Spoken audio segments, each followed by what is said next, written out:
And joining us from the team today, we have senior pitcher Avery Adkins. Avery, thank you so much for joining us. Thank you for having me, Tatum. Absolutely. So, Avery, as someone who's seen this team from the Division III and the Division II sides of things, how has this transition been for you all, and what are some of the biggest hurdles that you've seen your team face so far? I think the transition has been a really good thing for our team. We've played challenging competition in D3, but D2 is just a whole nother level all the way around. More hours a week for practicing, for games, for weightlifting, all that kind of stuff. So that's been fun and a way that our team can get better from the D3 to D2 side, but also just being able to be prepared coming into the SAC play, having played some tougher teams in the past, I think has done us a really, really good thing.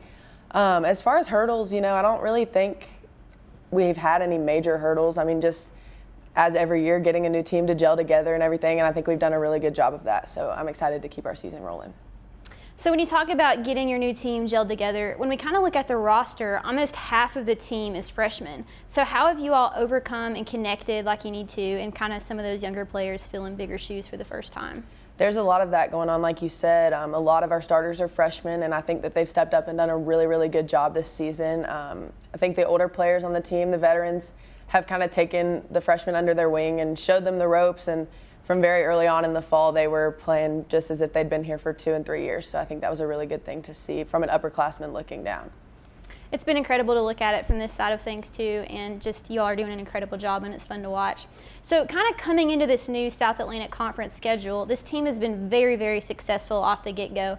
And so what does that kind of look like from your end of things, and what does preparation look like behind the scenes to get to that point? I would agree that it's been super fun to just watch our team, even when I'm not on the field, just to see the camaraderie on the field and just to watch our team succeed. We've stepped up a lot playing some nationally ranked teams and having a lot of success against them as well. So it's been fun to watch and just to see how our team really just bucks up and takes on the challenge, because I think that we are really good at that, and I'm excited to continue facing these teams.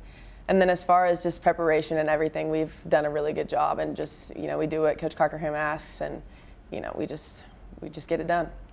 You just get it done. When you talk about bucking up and taking on new teams, I think that you really just arise to the challenge well, and we've seen that time and time again at both the Division III and Division II levels. So when you talk about bucking up and rising to the challenge, what are some of the strengths that you've seen come out of this team doing that?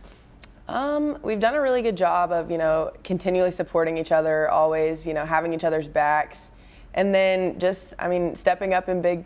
Like you said, half of our team is really young, and just seeing them step up and perform just as if they had played these teams for 3 years, and as if they were seniors. They are just doing an incredible job, and I think it's really fun to watch that and just to see us succeed. And we always make it happen. Even if we're behind 5 runs, we'll catch right back up. We did it at Anderson on Saturday. It just didn't end up falling our way, but we put up a good fight every time we play, so that's awesome to watch.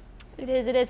And when we see these teams that just always make it happen, and we see the success that follows that, a lot of times that comes out of really great team culture. And for Emory Henry Softball, I think a lot of that stems from Mudita. So can you share a little bit about what that means for your team and how everyone buys into it? So Mudita is just celebrating successes of other people as if they are your own. So, somebody steps up and hits a bases clearing double, you put yourself in their shoes and you just get so excited for them as if, maybe you hit it, but you're just supporting them with everything that you have, and I think it's awesome to see. And then Coach Cockerham has adjusted that a little bit and talks about not only being a good teammate and supporting your teammates, but also just yourself being a good person and just giving 100% effort in everything that we do. And I think that seeing those two things combined together has been really good for our team as well. How have you seen this team buy into that collectively? I think everybody on our team does a good job of, just doing the right things and working hard while we're at practice, working hard in their own time, coming out early, hitting, pitching, throwing, all of that kind of stuff. So I think it's really awesome to have seen that, grow from Coach Forster's time and to now in Coach Cockerham's era. So I think it's a really fun transition to have watched, and I love seeing everybody buy into it. Me too. It makes it a lot funner to watch it from the outside, and it makes it a lot easier for you all to play together like that as well. Now, when we talk about Mudita, sharing the joys of others as your own, I see this team do that so well on the field, but also off the field. And so an extension of what that looks like, one way for the softball team is how they really just invest in their community. And one way that you all do that is through Celebrate Differences. And I know that you all have an event coming up for that, so can you just explain to us what that looks like and how students can be a part of it too? Yes, so Celebrate Differences is our autism awareness game. We have the game on April 29th that we will be advertising and promoting around campus community, but also we will have a couple other events. We have a Lyceum coming up. I believe it's this Monday, April 3rd. And then we will have a field day April 19th on the football field. It's always a big success for the campus, and it's just a way that they can come out. We have food, we have cornhole tournament, dodgeball tournament, all of that kind of stuff. So it's just a really fun evening for the campus to join into, and it just always helps us to make great strides into donating money. We've raised about $2,700 last year, and we are well on track to donate a lot more than that this year, so I'm excited to see how much money we can raise for the Virginia Institute of Autism. So. That's incredible, Avery, and I can't wait to see the student buy-in for that on our campus. It's always a really big ordeal, and it helps the community so much, so that's incredible. Avery, this is just our last question, but I know on the softball team, a lot of times we talk about leaving your jersey in a better place. When you come into the program, how can you leave it better than you found it? So for you, what are you hoping to do with the legacy that you leave behind here? I'm hoping for my legacy to just be that I was a good teammate. You know, it doesn't matter how much time I saw on the field or didn't see on the field.